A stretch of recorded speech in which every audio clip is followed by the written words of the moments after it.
You ever wonder why Haze seems to have unlimited ammo despite not buying any ammo items? Or why Grey Talon seems to be booking it across the map at Mach 10? Well, the answer is Spirit Power. It's actually a stat that's a lot crazier than it looks on the surface. Spirit Power is one of the three core stats you can buy in Deadlock. Items are broken up into weapon damage items, vitality items, and Spirit Power items. Getting more Spirit Power increases the effectiveness of most characters' abilities and some items. When hovering over an ability, you can see whether or not a number scales with Spirit Power by a star being next to it. If you hold down Alt while hovering over an ability, you can see the actual ratio that the Spirit Power has with that ability.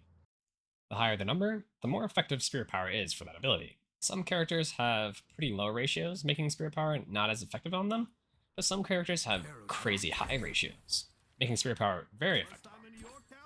Certain items also scale with Spirit Power, like Cold Front or Mystic Shot. The more Spirit Power you have, the more damage that their ability actually does. Other abilities deal spirit damage, but they don't actually scale with Spirit Power. This is stuff like Toxic Shot, for example. A lesser known thing is that certain characters' base stats also scale with Spirit Power.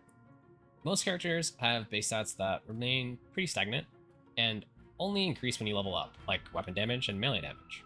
But some characters are unique. Their base stats actually scale with Spirit Power.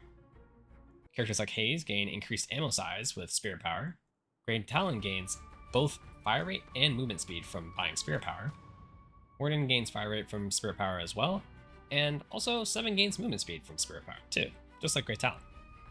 Wraith being the last person that has base stats that scale with Spirit Power, with her sprint speed increasing with Spirit Power.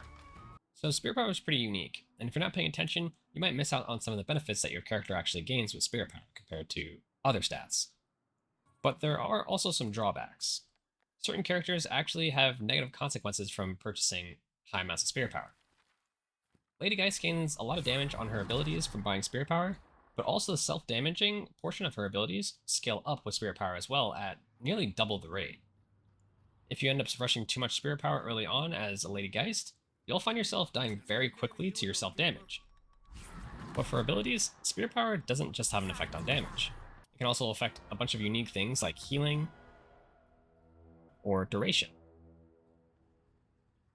Keep an eye out to understand what unique things Spirit Power does for your hero. Spirit Power is a really cool stat. Coming from a League of Legends player, I feel like Spirit Power has a little bit more layers compared to a stat like Ability Power in League. Deadlock has a lot to learn and a lot to offer. But because it's a MOBA, the more you learn, the more edge that you get over your opponents, and the better you get at the game.